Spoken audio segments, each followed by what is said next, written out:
welcome to ModCast, a civilization podcast focused on game modding.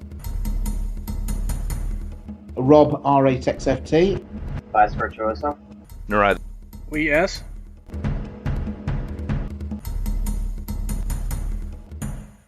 Welcome to ModCast 75. I'm Rob, R8XFT, and with me today are... Narai the Forgiven. And Ceiling Cat. Fantastic. So, this is the first ModCast of 2018, and also the first one since Rise and Fall has been released. So, both of you have got Rise and Fall, as have I. Yep. So, we'll talk about Rise and Fall first. What's your initial impressions from a modding point of view? So there's definitely some nice things that we're able to access with the age system. I know that a couple people I've been working with have sort of been rejiggering everything to work with that. Not as much stuff as we would have liked in an ideal world, but it's a pretty good base to start with that we're still sort of exploring all the potentials that we can use from it. Is that the Dark Ages, Golden Ages, that kind of thing that you're talking about there? Yeah, so I know I'm talking to some other people that we can sort of check to see if this is in a Dark Age or a Golden Age, but there's not like a separate trigger for seeing if they're in a heroic age, for example.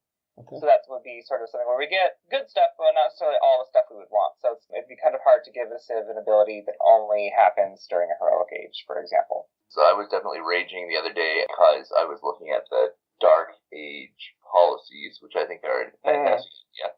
But they are literally hard-coded to a Boolean column, so there's only support for Dark Age policies. There's no Golden Age policies.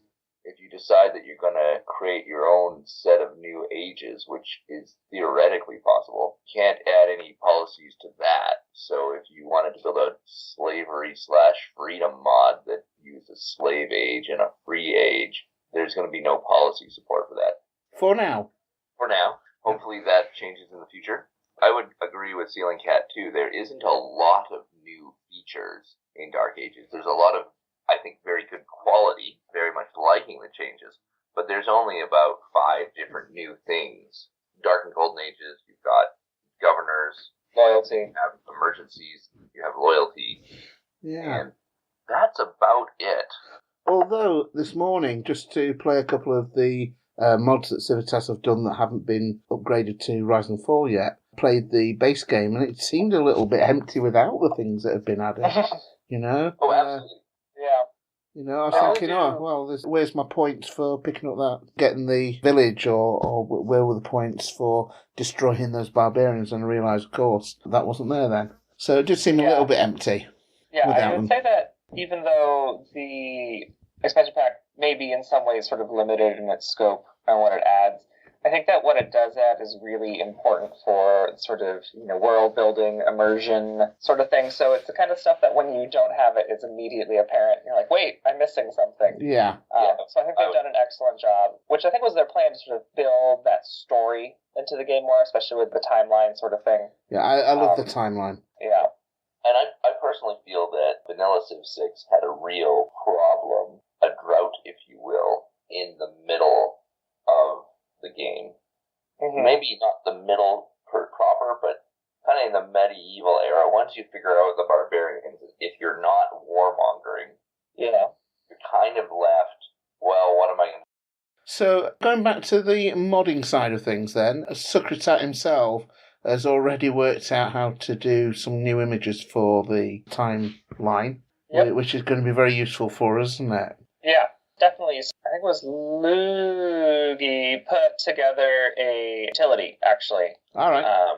To sort of, you stick in a picture and it spits out a nice sort of it's got the right color scheme, it's got the right sort of blur to it a little bit. Style. Yeah. So we've been working with that a little bit to try and get some of the Civitas civs up because we need one for every unique. So building a district, a unit, and because a lot of our leaders have sort of their own unique, we're sort of playing catch up there a little bit, trying to get everything. So you don't see like, wow, look at this great unit, and it's just a blank picture. A little underwhelming. I think that's one of the things that when you're a game developer that's working on building a game and you want to support modding, is you have to look at managing your burden in terms of what do I have to do in order to build a new, say, unit of mod. So in Civilization, obviously, I think the most common one is if I want to build a new civ, you have to kind of manage how much expectation you put on that. So, my first inclination when I saw the new timeline was, oh no, they just doubled the art requirements. Colonialist Legacies was always kind of art challenged. Never really figured out 3D models, and we certainly had a lot of trouble with other art. So the fact that Leogy's built a tool, or someone's built a tool that just sucks that in there, is fantastic. Yeah, it's been really useful. Sailor's been just sort of cranking them out, so now it's just the point of just putting them actually in. And the code doesn't seem to be too bad. It's pretty straightforward. You just kind of select, is this for a unit, is this for a district, and you just kind of put in whatever your code is for that, and attach I think it's a DDS file, and the game takes away from there. Cool. Excellent. That's really good to know, because one day... One day we'll get it sorted, you and I. Yeah, I mean, I'm just getting into being able to recolor unit models and texture them, so... Yeah, I'm just starting in that too. That provides us with a good segue onto your projects then, doesn't it?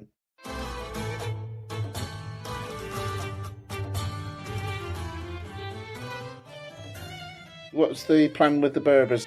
We've got a couple leaders planned, but the only one that's sort of in development at the moment is Dihya, also known as Kahina, the Queen of the Berbers. Some people might be familiar with her because when they were announcing, I think it was the second X-Pack for Civ 5, when they were doing the teasers, they had one for Maria of Portugal, and everybody's like, oh my god, it's Dihya of the Berbers.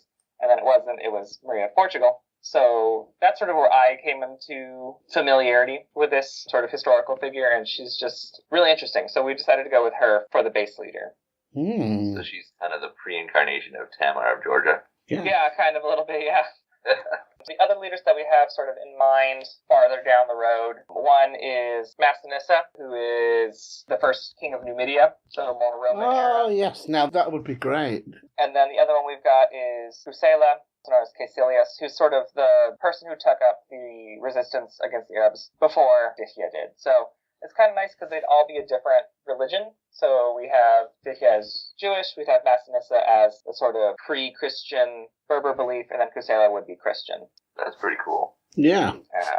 The idea with the Berbers is that they're sort of a trading, defensive sort of civ. So as it is right now, their UA, the civ ability, is called Tamazga, which is what the Berbers call their land. It makes their trade units invisible unless they're adjacent to an enemy unit, gives them more gold and production for trade routes that pass through their cities, and gives them strong adjacencies bonuses from oases and from building districts next to their unique district, which I might have to, that's going to be tested a little bit to see if it's OP.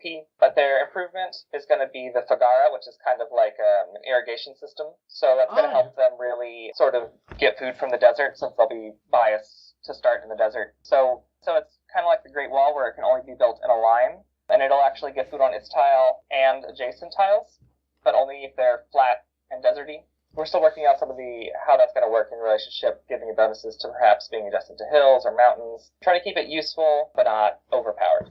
I was going to say, associate the Fagara with the Garamantes and Djala from Civ 5, but I guess it's the same region, aren't they? Yeah.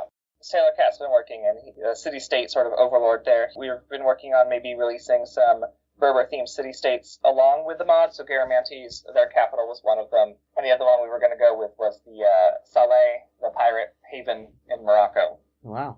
And then the unique unit, what we're going with right now, is sort of a representation of the Tuareg spearmen. They're replacing pikemen in this case. They're coming a little bit earlier, about almost an era earlier, so they'll be a little bit weaker, but they'll gain strength in desert tiles and in friendly tiles. So you won't be able to go a conquesting with them really well unless you get them super early, but they will be able to sort of be a stalwart defense of your lands. Right. So if we play this Civ on desert tiles, it's going to be more effective, is it? Yeah, so we really want people to sort of cluster their cities around oases in the desert sort of what Berbers did in real life. And then with Dithya, we're giving her some bonuses centered around mountains as well, because the Atlas Range is sort of where she had her base of operations, and she is known for sort of sneaking her troops in around in mountains so they can flank an enemy and sort of leading resistance up into the mountains, sort of scorched earth sort of thing. So she's a very defensive leader. Right now what we've got, and this is one that's changed a couple times because we were sort of like, this is all going to be easy to code, and we realized there's not a way to check what the adjacent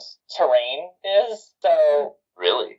yeah, there's no adjacent terrain type is, for example, and I haven't figured out a way to get around that. So originally it was going to be when they're at war, all tiles adjacent to a mountain that they own will get production. But that's impossible to code as far as I've been able to find. So we're giving it, the city will produce production for every mountain tile it owns. So it's kind of the same, kind of slightly different.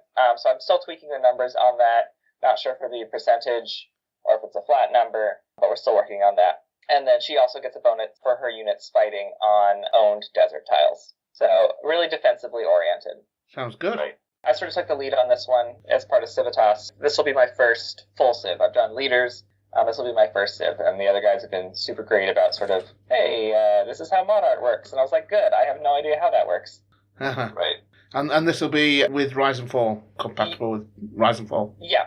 I don't think we're using anything that's dependent on the DLC, so it should be useful for people who have the DLC and people who don't. With one of the other leaders, maybe with Massinissa, we might do something with loyalty, but I don't think Dithya's going to use anything. I was planning on having her use, as part of her agenda, Wilhelmina's, but the way that Firaxis coded it, I couldn't take like half. I only wanted her to use the positive part, and it didn't seem to be possible. So it's currently just using, I think she likes people who keep their citizens happy is what she likes. Good.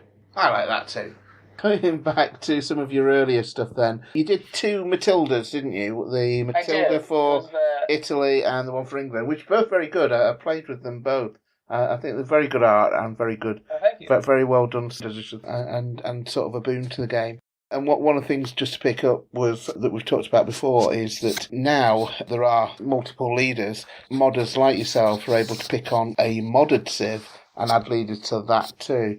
And that's different in the community, of course, to what we've got in Civ 5. And more recently, Civitas then have done the Sassanids with 2 leaders, Boran being one of them. I can't remember the name of the other one. Kawad, I think. Yes, and something with UK, yeah, absolutely. And also you've done the Philippines, and you have done the Seleucids.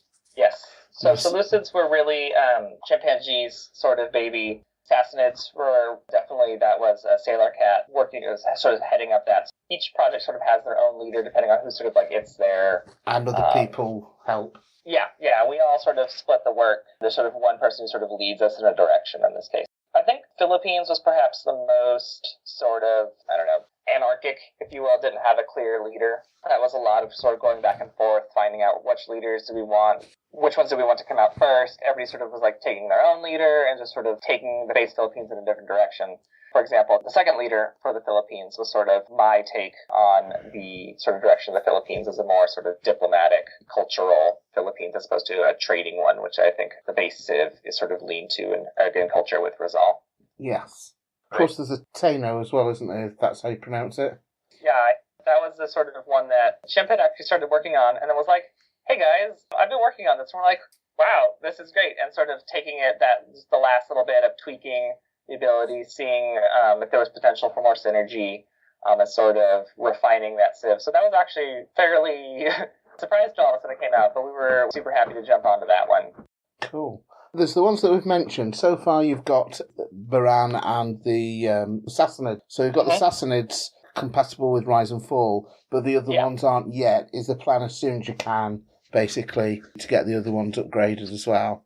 Yeah, I think we've already made the sort of changes that are required to get the Civ to show up, which is actually fairly not that difficult. It's just mostly changing the config file so you can actually select them. But we haven't really pushed that update yet. I don't think so for most of them because we were trying to get the art. Sassanids we did push just to sort of see if there were going to be any other problems, if people were having issues.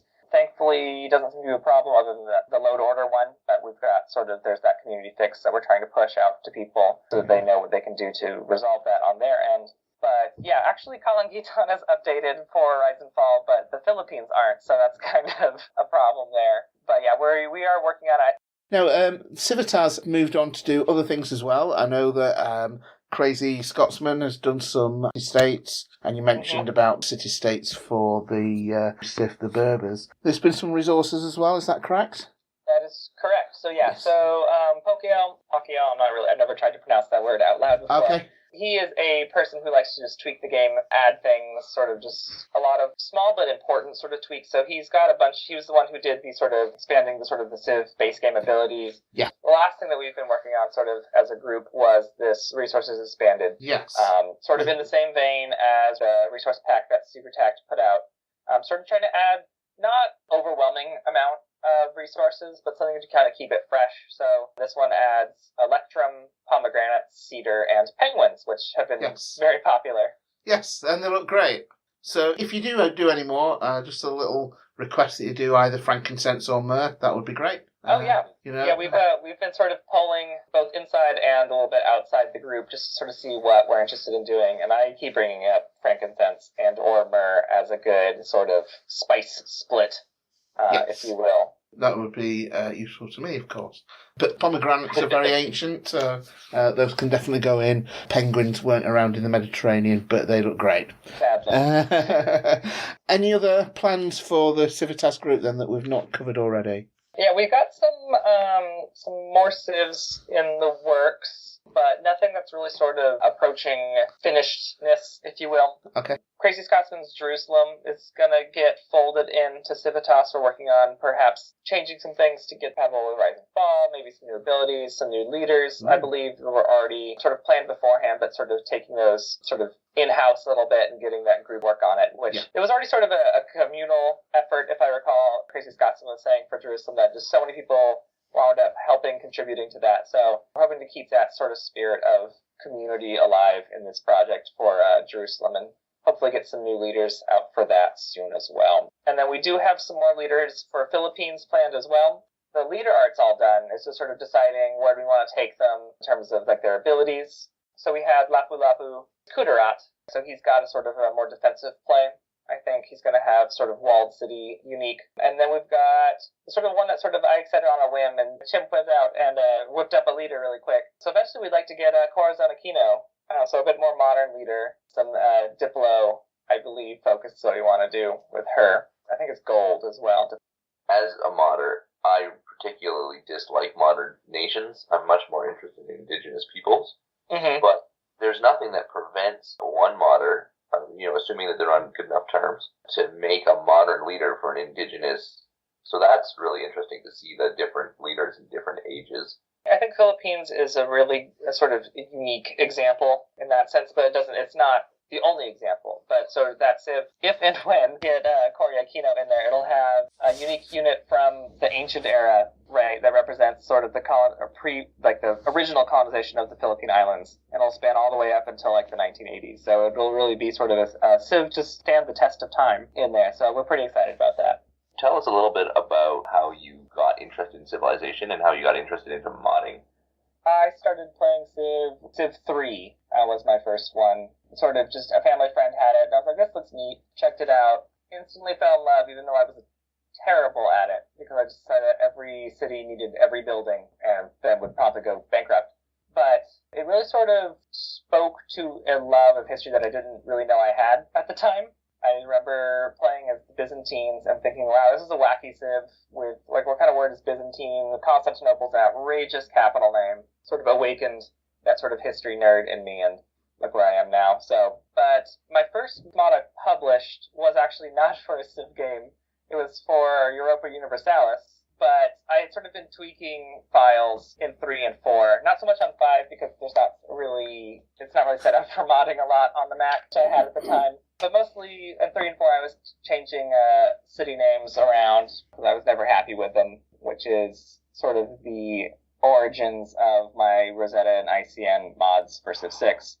I have mentioned this before on other modcasts, but now that you're on this podcast, I can say it to your face. In terms of building a mod that's supportable and easily supported in the future as the number of new moddable civs come in and the demand for it comes out, as absolutely amazing of a job as the Rosetta mod and the like are. It's a terrible, terrible, terrible idea. Why are you doing it to us?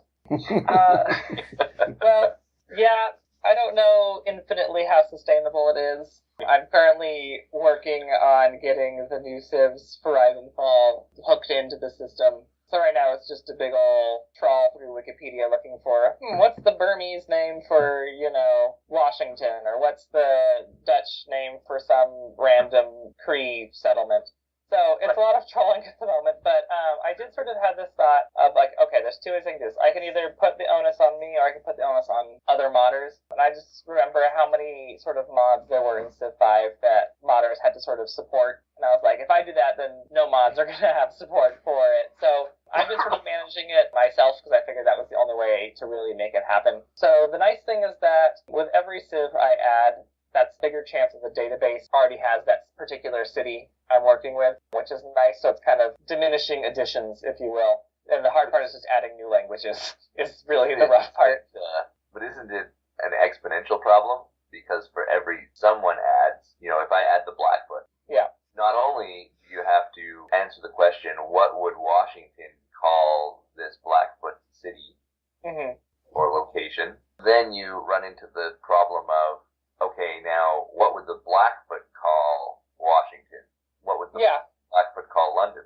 Yeah, so it's been a problem sort of already with things like the Aztecs in the Congo, and I mean, Scythia is just a whole separate problem. So what I've set up, and it's not ideal, but it's right now, so for example, the Aztecs should, assuming the code's working, try and look for nahuatl names first. If they can't find anything, I've had them set up so that they'll default to Spanish names afterwards, just so people can see some sort of change when they're conquering as the Aztecs, as they are wont to do.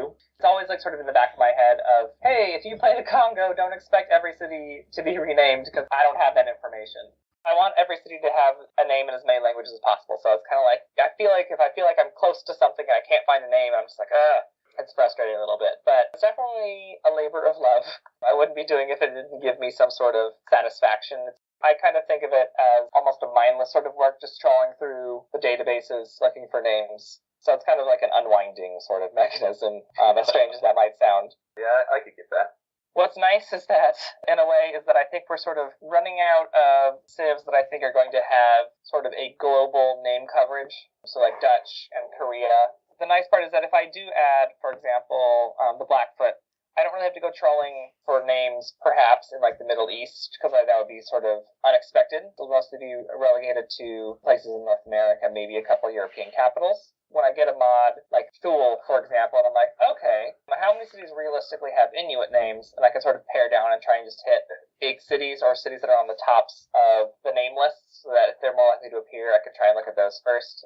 I was trying to prep before expansion dropped, and I was sort of pseudo-successful with getting things prepped before. But the Mapuche actually gave me a bit of trouble, and so I wound up having to scour multiple languages of Wikipedia to try and find Mapuche names for cities. So that was kind of fun. Trying to, in some cases, make educated guesses about what a Mapuche name would look like, but I didn't want to take it too far and sort of like just create new names. If I see a name and I don't know what it is, I tend to Google it, and if I can't find it, I'm like, where is this name? Why doesn't it not exist? So I try and keep the names in the sort of realm of tangibility, not trying to make them wholly different.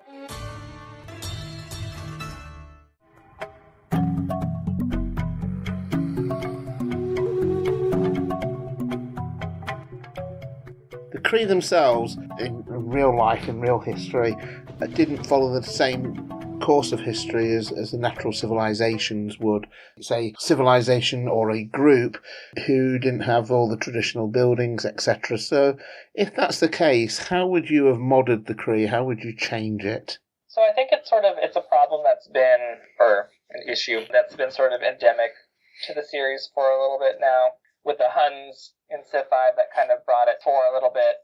Even Scythia in Civ 6 sort of suffers from the same problem, where how do you represent a civilization that doesn't really have the sort of Western conception of cities? How can you represent them there? And I think it's definitely sort of a tough one, because you want to make it balanced. You're removing a core part of the game a little bit, in a way, by not having them be city-based. Civilization really, at its core, is a board game about making cities. Yeah. So if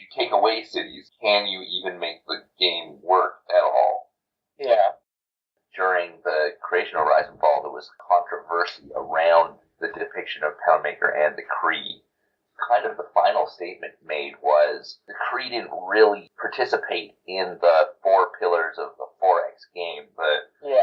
Exploration, expansion, exploitation, and extermination. And there were some statements that were made by members of the Kree community that, we didn't do expansion, we didn't do extermination, which I thought was really kind of funny because my research to the Kree implies that for start, expansion certainly did happen. Yeah. On the flip side, because there is a question as well, would you change the Kree, not necessarily to remove cities and make them nomads, but rather to not participate fully in 4X? There may have been some extermination, but I don't think so. I think it was much more on the kind of like the Civ 6 loyalty side, where people join us over time because we're just cool, and because we're friendly, and because of the Kree habit of marrying into other cultures. But the one thing that the Kree really didn't participate in, to a large extent, is exploitation. So kind of just like, now I know this is really resented by a lot of people, but Congo under Movember, unable to build religions. We can't create one. So it is a question, if you were going to rebuild the Kree, whether you would have to look at a way of portraying non-exploitation of nature. Should they not have builders, but they would still need to have some way of using resources. Yeah. Right? But in a way that kind of portrays that, hey, we have this resource, but we're going to use it very sparingly. Yeah. It's certainly more mechanically possible from perspective of coding than, say, removing all the cities and making them all nomadic. If you can imagine that the tribal group settles or builds a camp or whatever on a particular tile, and they have everything rather than buildings, they're all projects. On that tile, you're able to see what the landscape is around it that they can actually use, and that might help a particular project. So that project could be get them enough production to get a unit out and maybe get some more culture, so they go and some more science or whatever, so they still progress. And then at the end of the project, it disbands and they move to another square. Yeah, and I mean, the current idea I have right now, special civics that actually define what you get. We'll call it a city. Maybe it has no borders. Maybe it has a few borders, whatever. I build a project. I have a bunch of civic policies that say, when I complete this, I get, for however many points I got, so era score, based on me doing these particular projects, I convert that to whatever my policies tell me I'm going to get. But I think you're looking at an entirely alternative civic and tech tree. Yeah. Yeah. You're not looking at a small thing. We have to have it built by the community, for the community, in order to build these things. At that point, once we have the plan going and we have the ideas all together, someone needs to get on a plane and go talk to Ed Beach. I'm not going. Listen here. And say, listen, this is what we're going to build. This is You what better like it. Maybe it was ModCast. Yeah. Yeah, nice DLC that would be. Yeah. I'd buy it. I'd pay money for that mod. To be fair, if they were to do that in any Civ game, this feels like the game that it would happen in. Yeah. They do seem to be sort of more open to sort of changing how the Civs work more mechanically, although I guess Civ 5 Venice was kind of like a weird... It didn't play like the other ones. There seems to have been an attempt in Civ 6 to sort of explore sort of more of the unfamiliar, more of the non-traditional, quote-unquote, in this game, which is kind of nice. Well, there's a reason for that, and it was in one of Ed Beach's interviews that he was saying that, because he didn't do the base Civ 5, but he took over for Gods and Kings. Yeah. And he said he wanted to do Netherlands completely differently, and he wanted to do certain different things, but because the base game was coded in such a way, he couldn't actually do quite what he wanted. So with Civ 6 and him being involved from the start, he could then code it so that he'd have the remit to do exactly what he wanted to do. Yeah. We feel your pain, Ed. We do. We certainly do. It's not, of course, only the Cree and First Nations, but there are, even if you go to the ancient world, it'd be great to get a different way for the sea people. Don't have a city at first and have to attack a city in order to get started. That would be interesting as well.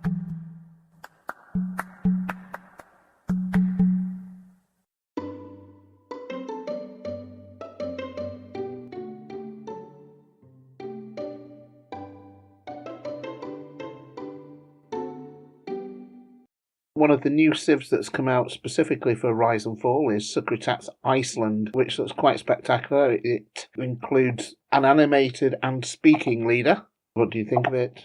I've checked out the animations, he showed the in-progress sort of work, and then the sort of completed one is just, outstanding. And so I've sort of been following the project since it started. I helped a little bit with the city names for Iceland, trying to give some more older names to the list. He found somebody on Reddit Iceland, to voice it. So cool. That's pretty nice. And it's a nice friendly looking leader. So yeah, he's very cheerful. I think he's really starting to nail sort of Firaxis Civ 6 aesthetic. Yes, I agree with that. Yep. And likewise, I mean, the other civilizations that it brought out so far have all been fantastic, I think. But you can tell that there's certainly another step up. It looks good, it feels good, it plays quite nicely as well with the Torf Bear and the Law Speaker. Some really nice ideas that he's brought in. And so I really think it's probably the best one so far out of the modded civs with respect to everybody else that's brought out some fantastic stuff. It's just so complete, it really is. Yeah, I was looking at the comments on his thread, and people are sort of like, this is Firaxis quality. This is something that they like his mods because they feel compatible with the game. They make it seem like it was part of the game, which I totally agree with. Yeah. It's almost like the good old American Idol type shows where they say, you sounded like you were a guest, not one of the people that's trying, and we're all the people that are trying to be the American Idol, and he's the guest from that's been there and done it all. But in that sense, he does seem to be able to do quite a wide variety of tasks on his own mod, and, he's really good. It's a one-man show. Yes. There are other one-man shows, but not quite so successful as Sucretat. But yeah, they're all sensational. And you get the feeling that he can do anything.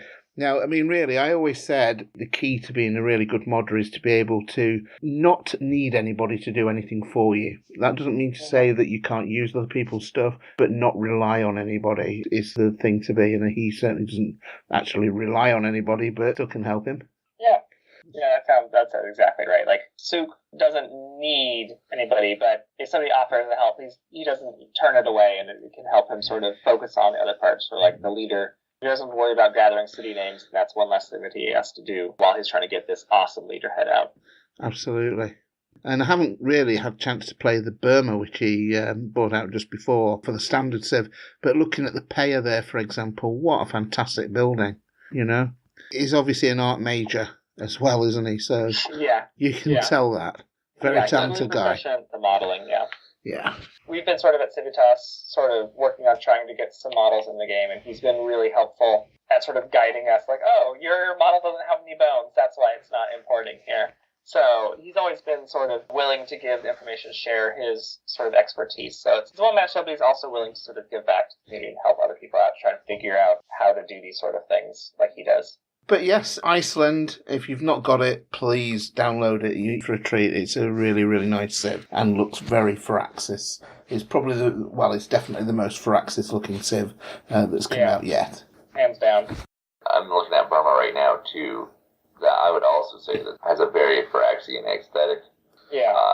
I think the only difference between Burma and also the Swahili beforehand, they look absolutely excellent. It's just that Iceland's got a moving leader head that talks. The other ones are static.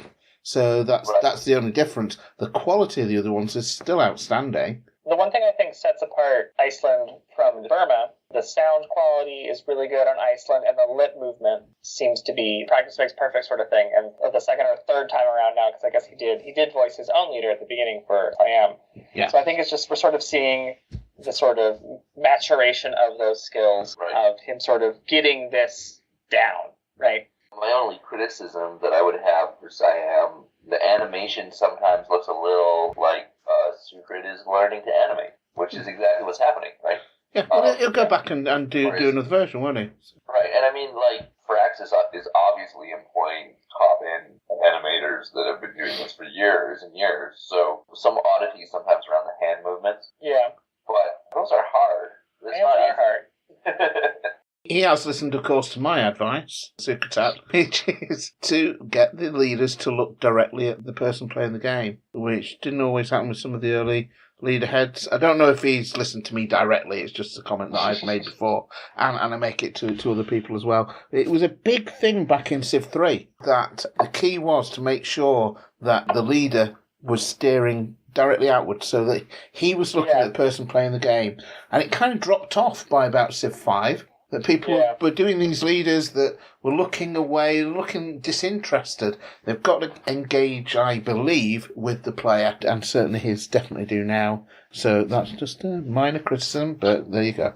It kind of makes sense, though, because in 3 they were the leaders were imprisoned in their little windows, so there wasn't really a whole lot of places they could look. But with 5, it's almost like now they can look everywhere. And sort of reeling that back in and getting you back that sort of engagement there.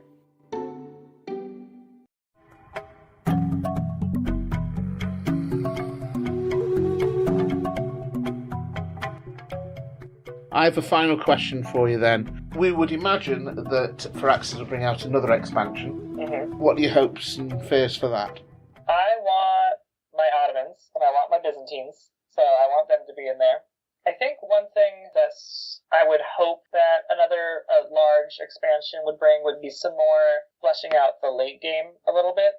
It tends to be, I think if you look at like the technology and civic trees, it tends to be very military heavy, not a lot of opportunities for other sort of things, which they adjust a little bit with the Polar Research Station, but sort of bringing in a little more engagement there would be nice. In terms of fears, I hope they don't break all my mods. That's my big fear. That's guaranteed to happen. We know it's going to happen. An easy fix, hopefully. Like, the config file one for this one wasn't too bad. It was tedious, but it wasn't difficult. So hopefully they don't add like a bajillion more art pieces we need to do. So that would be my fear. But I like the direction that they're going. I like that they're increasing the sort of immersion, the storytelling of this. I'm optimistic. Yeah, one thing that's interesting, picking up on the comment there about the late game, when people saw the video for Rise and Fall, when it first was announced and they did the intro video as kind of part of the announcement, people thought that the World Council was coming back because of the end scene. Oh, yeah. So I guess that's a possible thing that they could do to liven it up, and it certainly worked for Civ 5, do something of that ilk. Yeah. So that could be interesting. I would like to see a bit more sway on what can happen with the civilization. So Civ 1 had the Civil War, which we haven't really had since.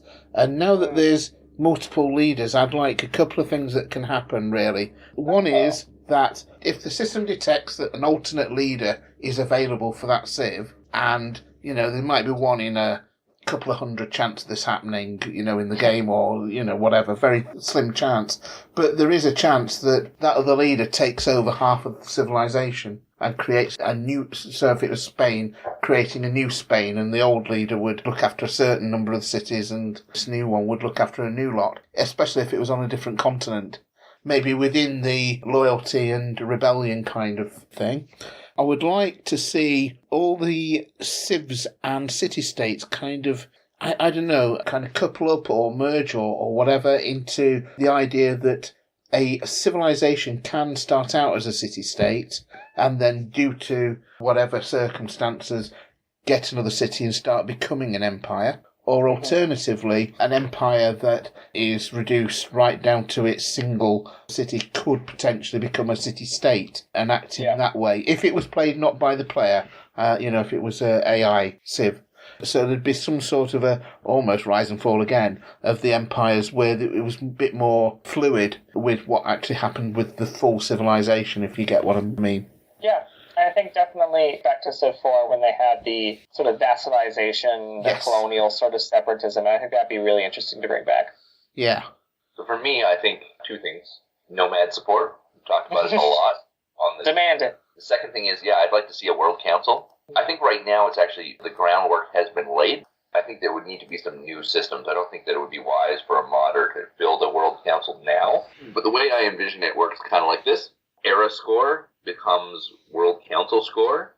I think we can put some moments on there, and I think it should penalize you for Dark Ages and possibly penalize you for Heroic Ages too, given the way the world works these days. But what I do think would be great would be that everybody gets kind of a clout score, an influence score, based on era score total, which means that, I might have like 700 influence right now versus somebody else who has less because they had less era score. So it would be a little messy, possibly double the effect of modern era choices, but then have the different teams vote on global policy cards. Oh. So we have a pool of global policies to enact, possibly have those global policies unlocked over the course of the game by different things that you did. Yeah. But you would then, enact these global policies that would affect everyone. The global policies should have some sort of ability for you to ignore them, but that should then unlock casus bellis. So they shouldn't just be like, everyone gets the following power. Yeah. Or maybe that could be just one of the agendas. We could unlock a casus belli against people who do X. That could be a policy. Yeah. So something more dynamic like Civ 4's kind of UN thing, where I think there was the ability that you could refuse to do things, rather than 5's, where I think you just had to do it. It'd be interesting to tie in perhaps the World Congress with the sort of new alliance points that they've introduced. Yeah. Sort of like how you rank up your alliances, so maybe that can also be appropriated there to sort of the representation of like block, if you will, internationally. So that'd be kind of maybe interesting to do. Yeah. I like the idea you were saying there, Narai. A neat idea. And one that would be, again, very moddable. Points for that. Yeah, definitely. Definitely.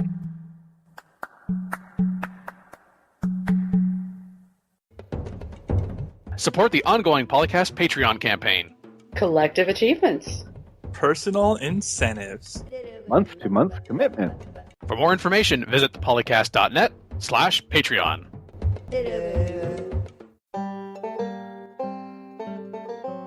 Calling today. In North America, the number is 301-637-7659.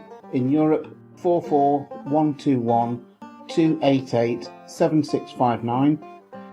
The only thing worse than being talked about is not being talked about. For more information on ModCast, log on to the series' official website at thepolycast.net. Thanks for dropping by ModCast today, ModCast number 75. I'm Rob R8XFT. Joining me today were... Narai the Forgiven. And Feeling Cat. Thanks a lot, guys. Thanks, everyone. See you next time. Bye. Bye. Bye.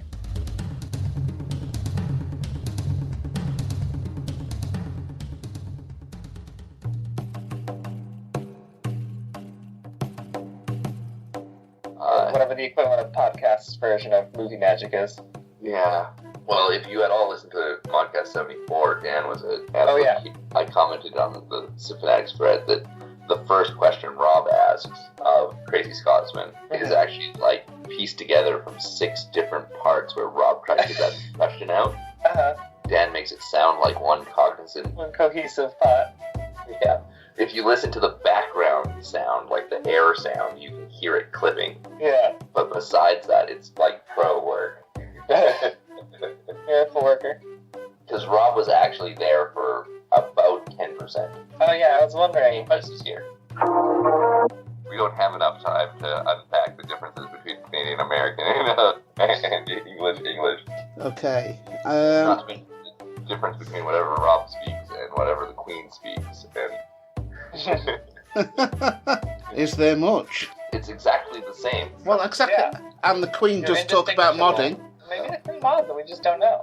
Well, she does. She's so annoyed that she's not in the game yet. When we introduce, which order do you want to say your names in? There's only 2 of you. Shall we do it in alphabetical order for you? We usually do alphabetical. So I'll go after Rob. Okay, and then you, Chris. We'll call you Ceiling Cat on here, shall we? So people know who you are. Right, okay. So, welcome to ModCast 75. And with me today, I'm I'll start that again. There's a lot of good stuff with the mod as well, for those of us who steal. Which is all of us. Yeah, just now. Yeah. Hopefully Dan erases my comment and just puts it in the outtakes. Yeah. Is there anything else that either of you want to discuss on this modcast? I had promised that I was going to debate Ceiling Cat about using Felonious Legacy civs. Oh, yeah, for abilities, yeah. I came in about halfway through the project, so blame Chimp, I guess, is probably my advice. Good answer. So that you can only propose ones that you actually have. Sorry, there's crying in the background. Then Just realised the Wabanaki aren't in the expansion. No, he's realized he's locked out of this room. So All right. Thanks for dropping by ModCast today. Joining me today, I'm R8 TexFT, of course. Sorry, I'll start that again.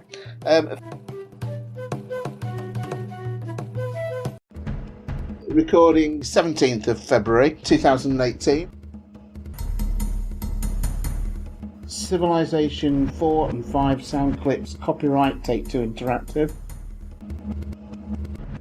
Copyright Civilized Communication at civcom.net.